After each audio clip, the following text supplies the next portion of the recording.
You can get approved for Chase credit cards with bad personal credit, and I built a mountain of evidence to prove it. Chase is notorious for requiring you to have at least a 700 credit score before you can get approved, and it's really tough dealing with Chase's strict credit card rules, isn't it? You work hard to fix your past mistakes only to find out that you're still not good enough for them. It really stings because it feels like they're holding your past over your head, blocking you from proving that you've changed.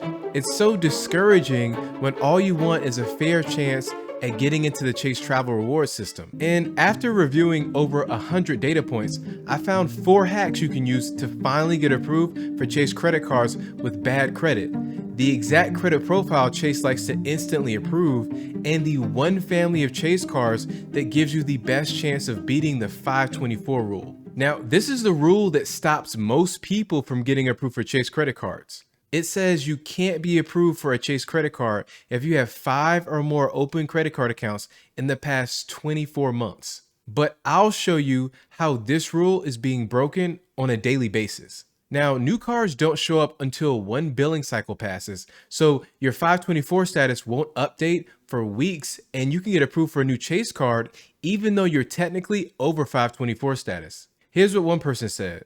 It said Chase Sapphire preferred approval, 524 status, 5 open in the last 24 months. And my Capital One card was not reported. And did you know that authorized user accounts can be removed from your 524 status calculation? You might initially get denied for being over 524 status, but if you call in to Chase and argue that those accounts are authorized user accounts and that they significantly reduce your number of new accounts, then Chase will likely approve you. And here's an example. They said, I originally got denied for the Chase Freedom Flex card because of 524, but I had to call reconsideration and let them know that 2 of the new accounts were authorized user accounts, and they approved me for $1,500. I've been banking with Chase since 4 months ago as well. And you should know that store-only credit cards can also be removed from your 524 status as well. A person said, I've had some luck. My store cards would have put me at exactly 524. I applied for the Freedom anyway and got approved. I will strongly recommend to make sure it's an actual store card. I can't use my Macy's, Best Buy, or Ashley's Furniture cards anywhere but the store. None of my store cards are Visa or MasterCards where you can use the store card for gas or things like restaurants or something like that, only for the store. And I gotta say, business cards do not count towards your 524 status. So if you spend the year racking up on new business credit card sign-up bonuses, you can still qualify for Chase credit cards. And here's an example of that. They said you must be below 524 for business cards. However, they do not count towards it because they don't report to your credit report on the personal side. And from my experience, most business cards report to business-specific credit bureaus that are completely separated from your personal side. And by the way, if you're interested in getting approved for 0% APR business credit cards without any proof of income, then sign up for my 5-day free business funding course. I included everything from what your personal and business credit needs to look like to how to find unlimited funding for your new small business. I'll leave a link to that below. And here's what I found the exact credit profile that Chase likes to instantly approve is. Based on over 100 data points, Chase wants to approve someone with the following median data points. For 524 status, they want 3 accounts in the last 24 months. For credit score, they want a 740. For income, about $60,000. And they want you to have a prior relationship with Chase. And speaking of that, your relationship with Chase is even more important than most people actually realize. I found that 65% of people who got approved had a prior relationship with Chase, and the most common relationship by far was owning a Chase credit card. And here's an example. It said, just got instantly approved for the Chase Sapphire Preferred with a credit limit of $9,600. I previously had the Chase Freedom Unlimited card about 3 years ago with a $1,400 credit limit. My income is $80,000 and my credit score is 767 before applying, and it only dropped by 5 points after approval. So let's talk about high credit limits.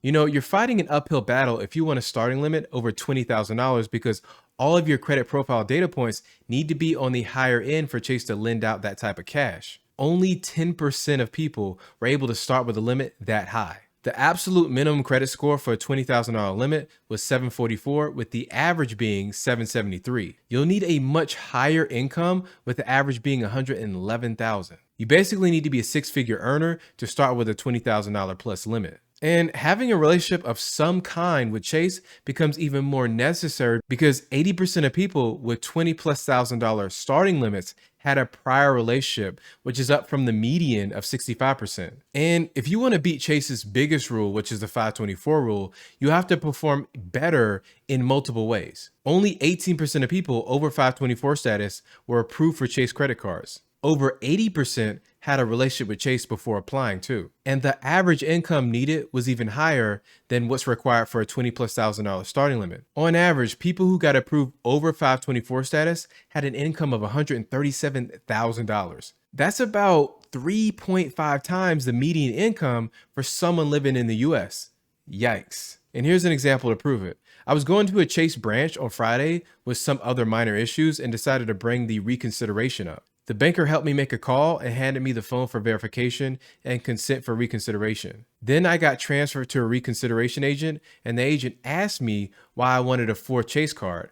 I explained that I've had a long history with Chase, about 5 years old with a checking account.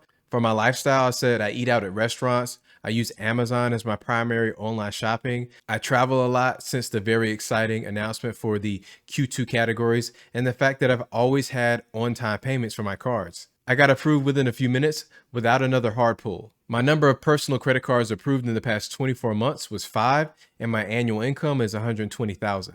And I noticed that the Chase Inc. business cards were most likely to approve people over 524 status because they represented 20% of all approvals. And here's the data point to back that up. They said, I decided to apply for the Inc. Business Cash Card as a sole proprietor. I applied online and did not go into the branch for this. I'm at 1024 and expected to be rejected. The application said that it had to be reviewed. About an hour later, I received an email notifying me it was approved and I can see the card on my account. And here's some additional Chase relationship info that probably helped me out. I'm a Chase private client, mostly qualified for a retirement IRA. I have a personal checking and savings account and a small business checking account. I also have a Chase Inc. Business Preferred card as well. And throughout this research, I found that you can actually get approved for Chase credit cards even if you're 18 years old in college or if you just migrated to the US. You just have to be more strategic about what you do before you apply. 100% of people with just a few months or no credit history already had a relationship with Chase. Here's what one person said.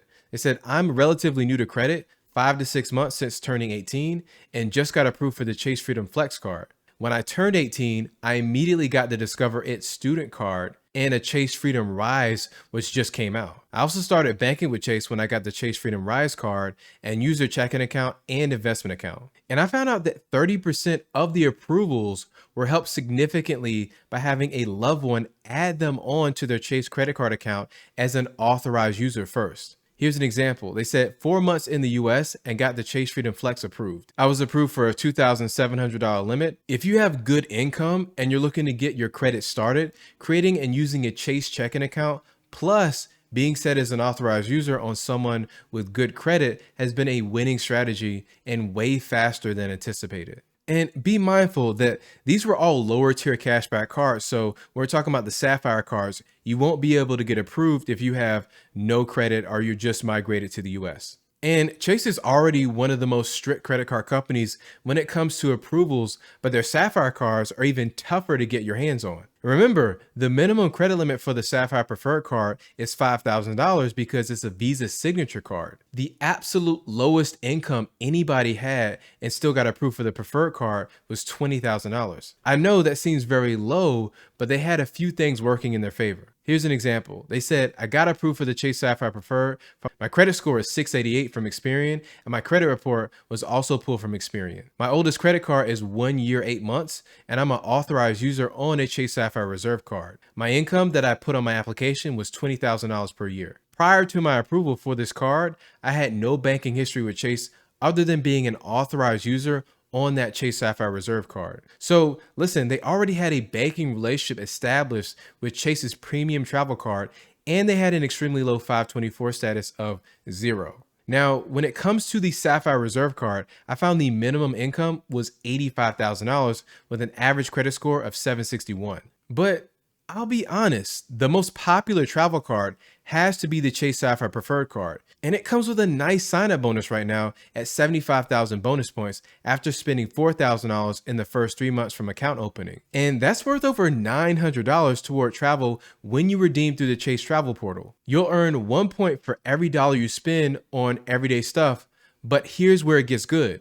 For your dining out and travel spending, you get triple and double the points. And when they say travel, they really mean everything from hotels, flights, even tolls and parking fees. Now, don't forget, there's a huge 25% bonus when you redeem your points for travel, which bumps up your returns up to 1.25% and 2.5%. And here's the kicker, you can transfer your points to a bunch of hotel and airline partners too. And sometimes these transfers can give you a value of 2 to 4 cents per point. So if you play your cards right, you could be looking at an effective return of 2 to 4% or even 4 to 8% on those transfers. And pretty much everyone agrees it has the best travel partners, especially for domestic flights. So definitely hit the link below to learn how to apply for the Chase Sapphire Preferred card, especially since it comes with that 75,000 bonus points for a limited time. So what if you have trash credit?